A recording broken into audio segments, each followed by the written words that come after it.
Hi there, class. This is lesson 56. This is lesson is on mixed number problems. This is super easy. It's basically a review of a few different concepts that we've gone over probably multiple times by now. Oh dear, my cat is knocking on the door. Go away. And so this is such an easy lesson that it only takes the book half a page to go over it. So what we do here is we are going to have an equation, an algebra equation, and instead of your standard, let's review an algebra equation. Here's an algebra equation, basically solve for x, right? They set two sides of an equation equal to each other, and you have to find the value of x. If you remember our division rules for equations, to solve this particular problem, we divide both sides by 5. These cancel, and I end up with x equaling 25 divided by 5, and that's 5. Right? That's your standard algebra equation. This is just the same, except they're using mixed numbers. So so you're going to have a review on turning mixed number into an improper fraction, and then solving just like any algebra equation. So let's give you an example here. 2 2/3 x equals 5 6/7. The first step whenever you're trying to do math with mixed numbers, most of the time, is to turn it into an improper fraction. In this case, we need to. If you recall, we take our whole number, we multiply it by our denominator, whole number by denominator, add it to our numerator. So that's 2 times 3, which is 6, plus 2, that's 8, and we keep our same denominator.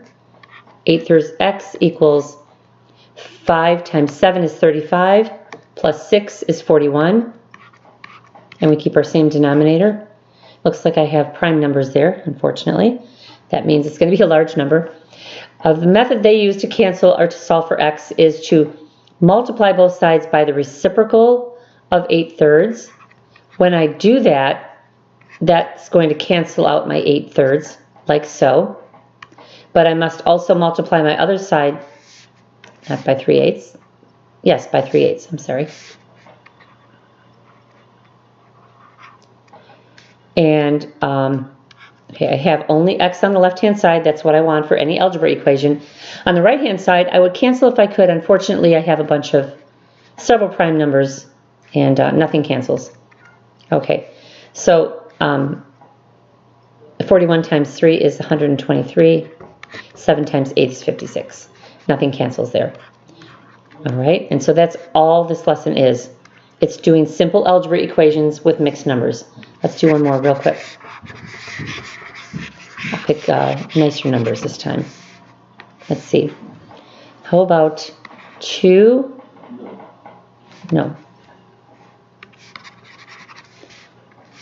3 1/3 is equal to 3 1/3 s is equal to 5 5/9. Let's turn our 3 1/3 and 5 5/9 into improper fractions. 3 times 3 is 9, plus 1 is 10. Keep my same denominator, keep my variable s. That's equal to 5 times 9 is 45, plus 5 is 50. Keep my same denominator. Now I'm going to cancel 10/3 on my left-hand side by multiplying by its reciprocal and doing that to both sides. This is called the multiplication rule for equations, right? So this cancels on the left there, and I'm left with just s. On the right, I can do some canceling. If you recall, we can break down our numerators and denominators here into some factors, and we can make our multiplication a little easier. Anything else I can cancel there? It's just getting rid of all the clutter. Think of it as cleaning house. All right, on top, I'm left with 5. Down below, I'm left with, is that right? Yes, 5/3. Why did I have 15/3 in my sample problem? I'm going to make sure I didn't make a mistake.